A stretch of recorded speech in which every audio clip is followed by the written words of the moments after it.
OBC के अंदर भी कैटेगरी बने, एससी के अंदर भी कैटेगरी बने, एसटी के अंदर भी कैटेगरी बने, क्योंकि मतलब उसका जब तक नहीं देंगे, वर्गीकरण नहीं करेंगे, तब तक समान अवसर नहीं मिल सकता। आज इस प्रकार से नहीं है बदहाली के जीवन राजस्थान प्रदेश की जनता जी रही है और अपनी छोटी छोटी समस्याओं से लेते हुए बड़ी बड़ी समस्याओं तक जूझ रही है। चुनाव प्रभारी राजस्थान प्रदेश, हमारी पार्टी का जो चुनावी मैनिफेस्टो है, जो अन्य दलों के लोगों ने आज तकला ऐसा कदम नहीं उठाया है।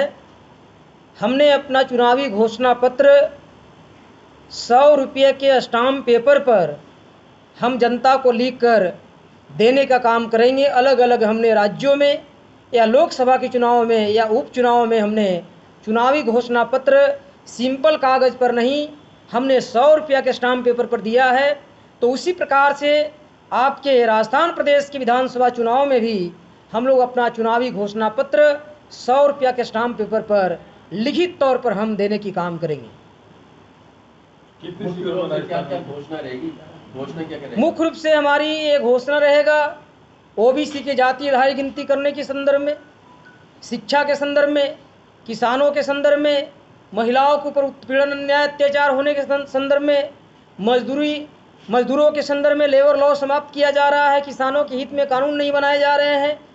उसी प्रकार से अलग अलग तबके समूह के लोग हैं, उनको हिस्सेदारी नहीं मिल रही है, उन हिस्सेदारी के संदर्भ में, बेरोजगारी के संदर्भ में, इन ऐसे कई मुद्दे रहेंगे चुनावी घोषणा पत्र में, जो लिखित तौर पर स्टाम्प पेपर पर हम लिख कर देंगे। राजस्थान में कितनी सीटों पर चुनाव लड़ रहा है? हमारी पार्टी की तैयारी लगभग 50 से ज़्यादा सीटों पर अभी हम लोग, ऐसे तो सैकड़ों सीटों पर तैयारियां चल रही हैं और 50 सीटों पर हमारी मजबूत तरीके से तैयारियां चल रही है और बहुत जल्द ही हम उसका सूची राष्ट्रीय अध्यक्ष जी से राय में सुझा करके हम जारी कर देंगे। ऐसे अभी बहुत सारे सीटें हैं, वो चिन्हित करना अभी कुछ उसमें होमवर्क बाकी रह गए हैं। बहुत जल्द ही हम लोग 1 से 2 दिनों के अंदर वो चिन्हित करके हम लोग उसको सार्वजनिक करने के काम करेंगे। हमारी पार्टी 2023 में पूरी जनता को प्रतिनिधित्व देने के लिए मैदान में उतरी है।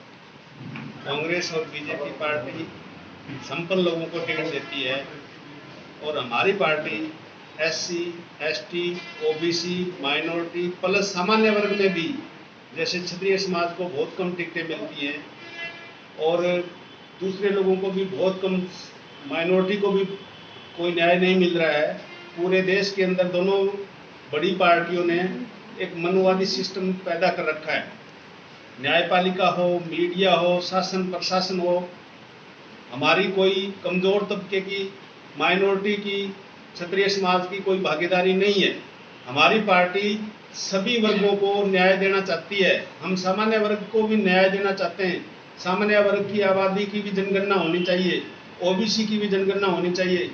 ओबीसी को भी जनप्रतिनिधित्व कानून में जैसे एससी एसटी को रिप्रेजेंटेशन मिला है संविधान में, उसी तरीके से ओबीसी को भी रिप्रेजेंटेशन मिलना चाहिए आबादी के अनुपात में, ताकि लोकतंत्र स्थापित हो। बाबा साहब ने कहा था संविधान कितना भी अच्छा क्यों न हो, अगर लागू करने वाले लोगों की नीयत सही नहीं होगी तो संविधान असफल हो जाएगा।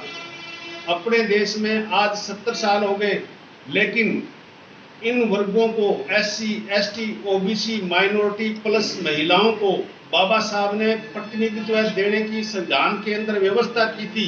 उसके बावजूद एससी, एसटी, ओबीसी, माइनॉरिटी को प्रतिनिधित्व नहीं मिल रहा है, महिलाओं को प्रतिनिधित्व नहीं मिल रहा है और सामान्य वर्ग के अंदर जो शासन प्रशासन में न्यायपालिका है, कार्यपालिका है, उसमें भी क्षत्रिय समाज, वैश्य समाज को हिस्सा उनका आबादी के अनुपात में नहीं मिल रहा है। सिर्फ